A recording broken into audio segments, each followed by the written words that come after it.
Hey gang, it's Platt here. We're continuing on our tour of the great wine growing regions of the world. This video we're going to Spain. Spain is home to 2.9 million acres under vine, which is the most of any country in the world. Despite that, Spain is only third in the world in total wine production behind Italy and France. The main reason for that is, as the bird will tell you, is low yields on their grapes. Spain has, some of their grapes aren't the best yielding. They give wide spaces between rows of vines. They don't optimize their acreage like they do in the other countries. And also too, they have kind of dry and fertile soil, and the combination of the three really holds back their production. So that's why they're number 3 in production despite all the acreage under vine. And despite having all that acreage and all that production, Spain is only 9th in the world in personal wine consumption. Roughly 5.7 gallons per year per capita, or a good weekend for me, but I digress. Roughly 400 different grapes are used in the production of wine in Spain, but the bulk of Spanish production, roughly 80%, comes from their top 20 grapes. Some of the major grapes in Spain are Tempranillo, Garnacha, Albarino, and Parellado. Those are the big grapes. As far as major wine growing regions, probably the most popular by far, one you may have heard of, is Rioja. There's also Ribera del Duero. There's Jerez de la Frontera, which is actually home of sherry production. We'll get into sherry in another separate video.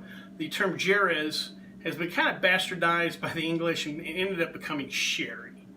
Also, too, there's Catalonia, which is home to Cava. Cava is Spanish champagne, produced just like they do in Champagne, France, but because it's not produced there, they call it Cava in Spain. And also, there's another great wine-producing region, Priorat, which again produces some nice wines. Native grapes have grown in Spain for thousands and thousands of years. It was roughly 3,000 to 4,000 BC when people started properly cultivating, using agricultural techniques, what have you. Throughout Spain's history, several conquerors have come and brought their winemaking to the region. The Phoenician, Carthaginians, the Romans, and each time brought their own techniques and kind of pushed Spanish winemaking forward. Unfortunately for Spain, Spain's also had a couple of periods in time where their winemaking has been held back. First, in the 8th century, when the Moors conquered most of Spain in the Iberian Peninsula, their Muslim religion forbade the wine production, and so there was a long stretch of time when Spain really fell behind the rest of the world in wine production. And then in the 1930s, when the Spanish Civil War happened, from the mid-30s to the mid-70s, Spain was kind of cut off from the world, and a lot of their great vineyards kind of fell in disrepair. Fortunately for us, after the mid-70s, Spain kind of caught back up. Spain, like its EU brethren, does have their own classification system, but it also falls within the EU guidelines. Spain's first level is Vino de Mesa, or table wine. Next, they have Vina de la Terra, or their PGI level wines. And finally, the EU has the top one would be PDO wines. They have 4 subcategories that would fit in that PDO, starting with VCIG, then DO, DOCA, and then finally VDP is their highest level of wines, which is for individual estates, vineyards, and that all fits into the PDO classification of the EU. Spain is also real serious about aging, and they have their own classification. And unlike Italy, where certain regions have their own aging classification, this is nationwide classification system. They start off with Vino Noble, then Vino Añejo, and then finally Vino Viejo, or old wine. The particular wine we're going to try today is Castillo Clavijo. Comes from us Rioja, which again is their most popular wine growing region. 12.5% alcohol by volume.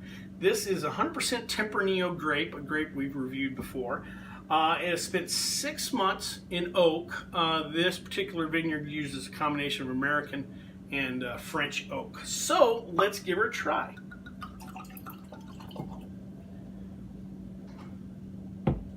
All right.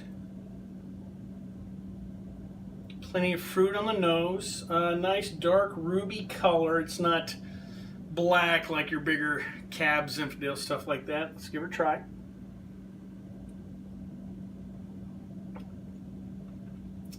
Ooh, nice fruit, but nice pepper kind of spice to it.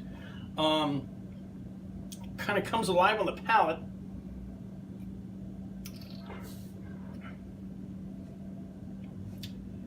That is nice. I get dark fruit, hint of plum maybe. I do get the sweet punch up front, but this is a complex wine with some nice spice. Body-wise, I'm going to say medium. It's drinkable, not real viscous. Oh yeah, that is nice. It's alive. That may be the best way I can put it. Well, I hope you liked this video. If you did, please subscribe down below. Any questions, comments, or concerns, you can leave them in the comment section, or you can always contact me on the Twitter page. Till next time, bottoms up.